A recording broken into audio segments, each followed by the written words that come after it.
Now let me show you how to shade and blend a realistic portrait. First, you're going to need at least one of these, and those are the most essential tools to use when you're doing those kind of realistic work. I'm gonna use 2B. I was doing the outline using HB. Now I'm gonna start with the first layer using 2B. I'm gonna start from the inside, okay?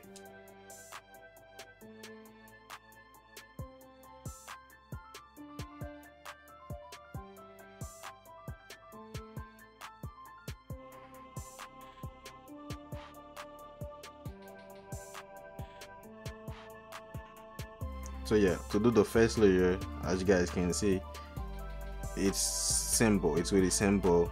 You could go with the smooth technique. I call this one smooth. Okay, the smooth technique is like you don't really do hatching or cross hatching, or it's like you're doing both at the same time. You go one way and you take your time doing it. You fill out all the empty space, you fill out all the empty space in a way so you don't really have to come back to it, and you don't push hard.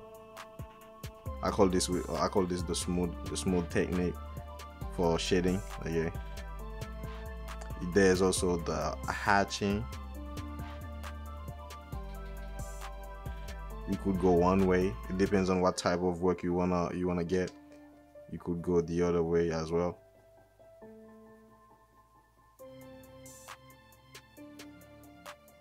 When you go to the other way, it calls cross hatching, because you're doing one way and then you do the other way. Let's keep going with this one. Okay, I'm going to show you how you can shade and blend realistic work.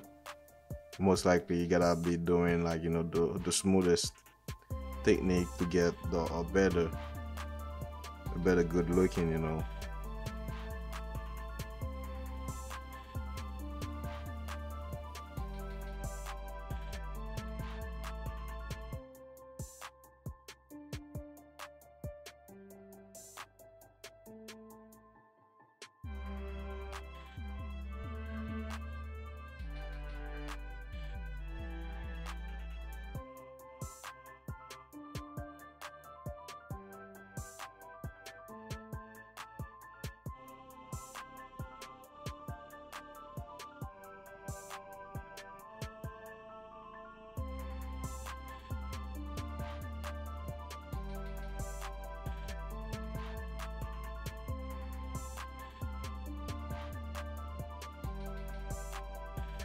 And one more important thing about blending and shading is you have to know what kind of paper that you're using, okay?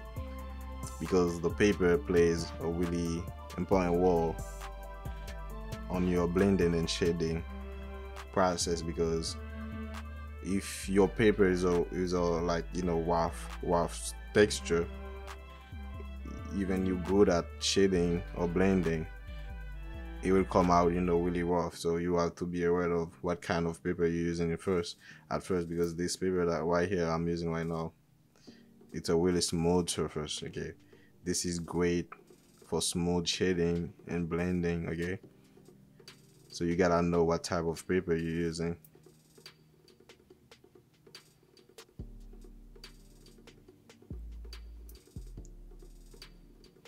As you guys can see, this is something that takes a little bit of time. It's not something that you could go on a rush. It requires time.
Right now we can start blending the first layer, but usually I don't really blend the first one, so I don't want this tutorial to be too long.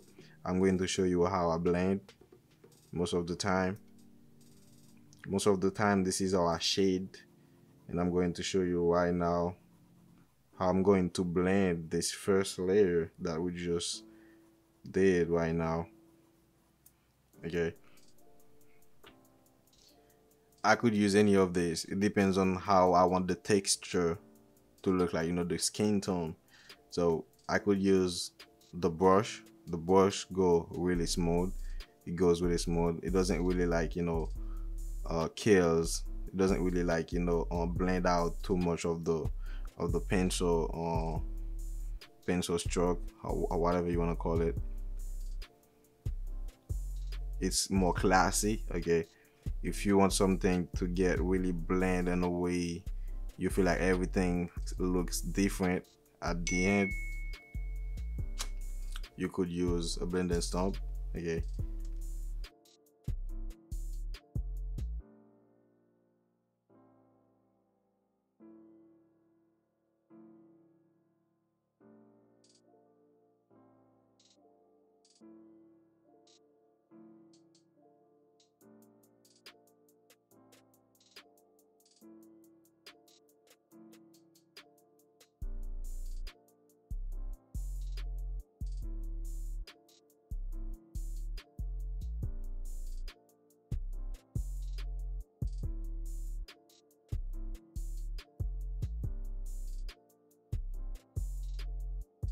you see right now the difference when I'm using the blending stump. You see everything getting smoother. Okay, you don't really see like no pencil. Like what I'm trying to tell you is, like, for example, right here, if I use the pencil, okay, if I leave some mark on the paper just like this, okay, you see those little, like, lines and stuff like that. If I use the brush and then I try to blend with the brush, you will technically see those little marks, like kind of like underneath. But if I use the blending stuff, it will automatically, make everything smoother. Okay, you won't really see it anymore. You see the difference between the blending stump and the brush. Okay,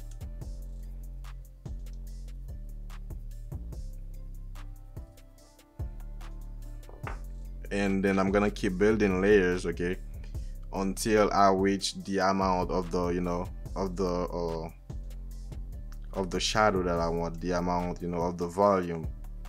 It depends on the reference picture. If that part is really dark, I will have to switch pencil using a darker pencil. It's all about, the reference picture. It's all about what you're doing, looking at your reference picture. Okay, but I know for a fact I'm going to switch pencil pretty soon. I'm gonna use a darker one. Okay, I'm probably gonna use like 5B, something like that, to make those areas darker.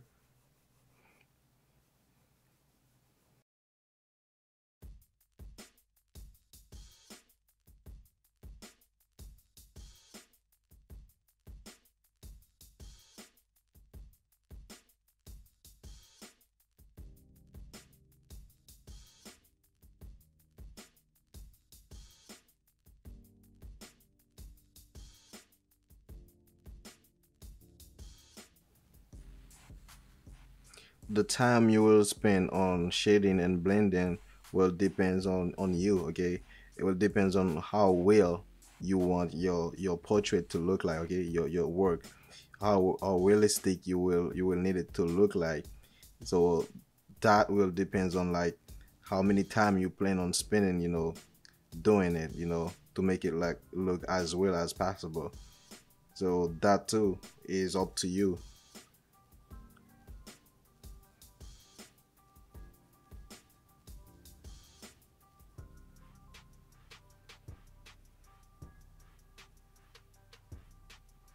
Like for me right now, this is just a warm up. Okay, because I gotta make it looks really good. Okay, I have to make it looks, you know, uh, really, really, really good.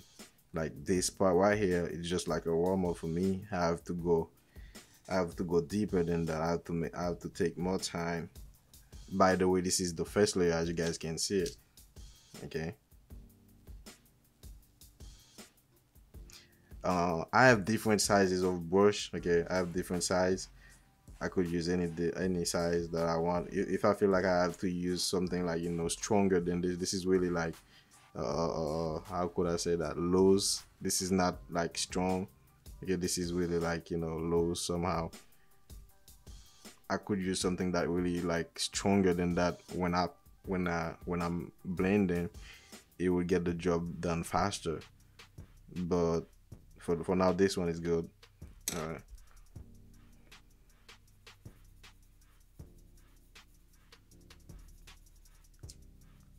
I know some of you might have some question about the brush and the blending stuff.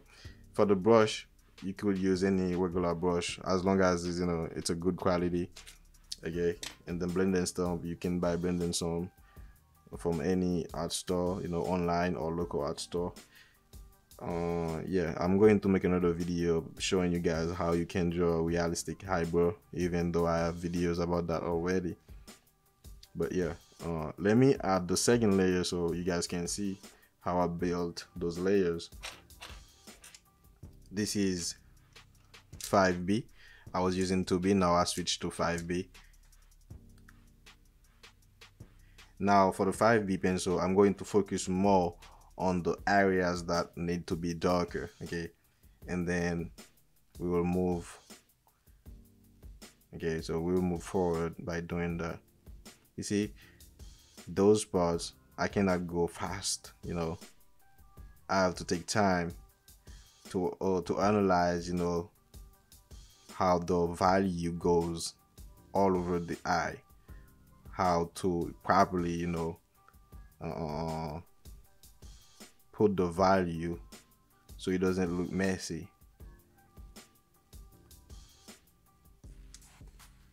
And I'm using different type of erasers as well. This is a kind, like, you know, like a pencil eraser. I'm using like 4 types for different type of erasers.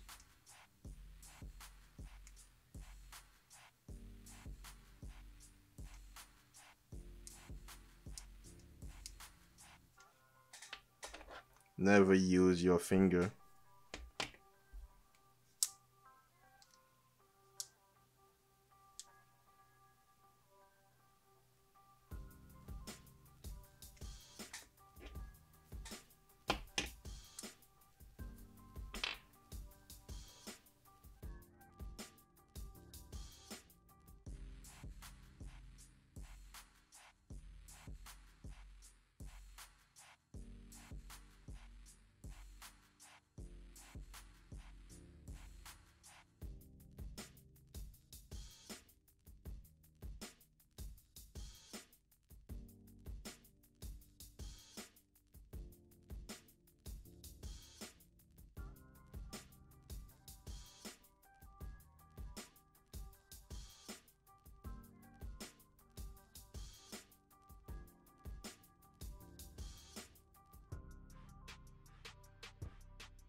Now this is how it looks like, the second layer of the shading part, not the blending part yet. Okay, this is only the shading part.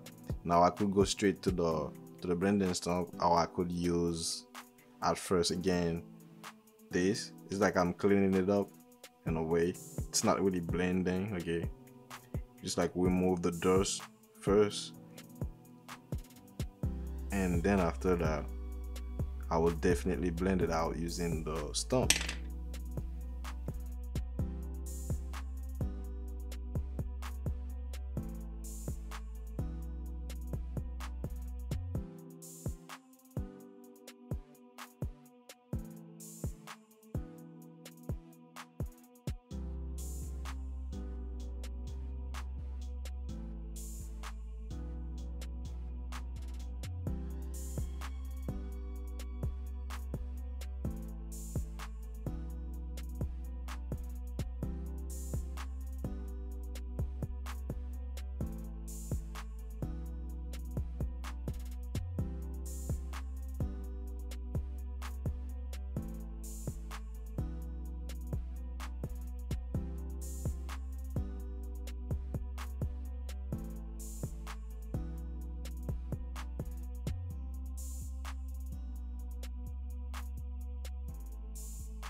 So yeah, this is how I shade and blend most of my realistic artwork, especially portraits. Yeah, I hope this video was helpful. You learned something from it. And yeah, I will see you guys on the next tutorial.